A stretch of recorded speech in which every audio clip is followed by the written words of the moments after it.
Hi there, my name is Sean Faulkner. I'm a technical fitness and conditioning coach. I've worked in the soccer industry for 20 years. Started off predominantly as a skills coach, run my own soccer schools in the area. And then obviously as I progressed, I was noticed by, first of all, I got noticed by Queen's Park Rangers for my work in the local area, which is Berkshire. They had some contacts in the areas. They came down to watch my training sessions, were very impressed with the technical work we were doing with players. So I started working at the Centre of Excellence there. Whilst in there, I was also approached to see if I would do some scouting for the club, which was something I'd never considered before, which I was really happy to do. I enjoyed the work. It gave me another aspect of looking at football from the touchline, as into what clubs wanted through young players, how they developed them. And from there I went to Chelsea Football Club Academy.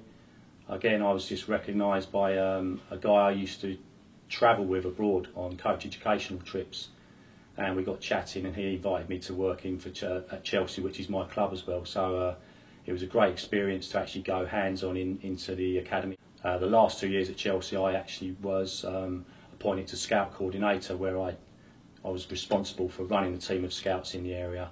When I was certainly when I was at Chelsea, the main thing they always used to say to us was looking for the wow factor, which was basically that player who stood out. We're talking here, say, in the under 7 up to say under 12, 13 age groups, which was predominantly the ages we were looking at.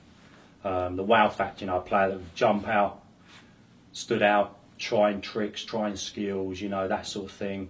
But that was probably about 2005, 2006. Since then, I've moved on as a coach and a scout. Obviously, I'm no longer scouting, but as a coach, and if I were to work at a club now, I'd probably look for more efficiency. That would be playing off of both feet. Could they use all the areas on both feet? Their movement, their ability to see things early. As opposed to somebody who was just maybe trying tricks and there was no end product. That's great to look at, but once again, it maybe gives a bit of an illusion, as opposed to the type of player that we should be trying to develop now for the English game. I've worked with loads of them. I get guys coming into my studio who, they're very good. I've got a couple in particular who just can't seem to get that breakthrough. Yeah. And I think with something like you're doing, I think it's perfect. Because I think there's so much untapped talent out there. I really do. But every club has a different fit. What one club likes, another club doesn't. So you're doing your job, and what you've got to remember doing your job as well is, if one club doesn't like it, someone else will. Don't think everyone's looking for the same thing, because they're not. In this country, we train too much in isolation. For skill, we do endless keepy-ups. For fitness, we go and run up and down the pitch 100 times. It's not football specific. For psychology, we're sitting in a classroom, and I read a really good article the other day. It said it was about every elite sportsman or sportswoman, or from a young age, they've got to have 10,000 hours. This is what they say: 10,000 hours of coaching to reach the top. But my argument back to that is, what we're teaching in that 10,000 hours, is it game specific? Is it, whether it's golf, hockey, netball, whatever the sport is? Obviously, our sport's football. But my training, and I know for a fact the type of training that Barcelona do, these type of clubs, Real Madrid, all the Brazilian sides, all the top Portuguese, everything they do is integrated. So they don't call it swimming on dry land. So the players, when they get on the pitch, it happens. Where I've from what I've seen in this country, it's not criticism. It's from the top. We're being taught to teach players to swim on dry land. A lot of the sessions that I see, drills, exercises, have no transference to a football pitch. I was guilty. I'd done it years ago. It's only from my, frustration with looking at seeing what's coming from the top and not getting anywhere. Because I'd want to give to players, and I just feel, again, it's the technology, the professional clubs in this country. I know, again, academies have to go into their office and spend a certain amount of hours a day logging everything on a computer, data. Again, I've worked hands-on with clubs. I've seen data that I've had to produce data, and it's never been used.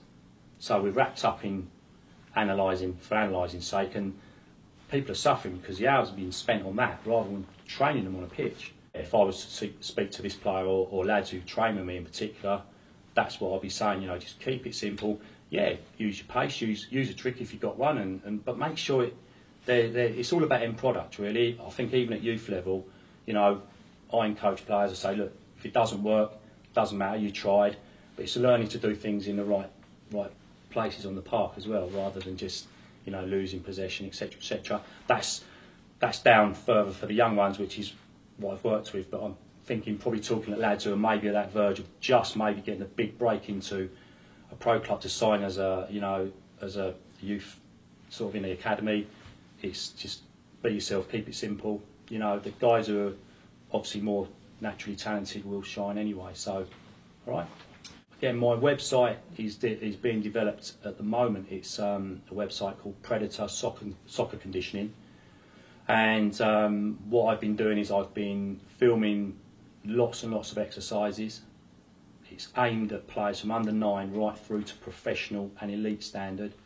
I just feel that the methods I've kind of reverted to since, you know, midway through my coaching career are the right methods. You know, I think in 10 years' time I'll probably be doing something completely different, but the methods I'm using at the moment is, I mentioned it before, it's called functional integrated training, and it's an equal measure of physical work, psychological work, tactical movements and technical work, trying to put that into every exercise. And that's how they do it at these top clubs.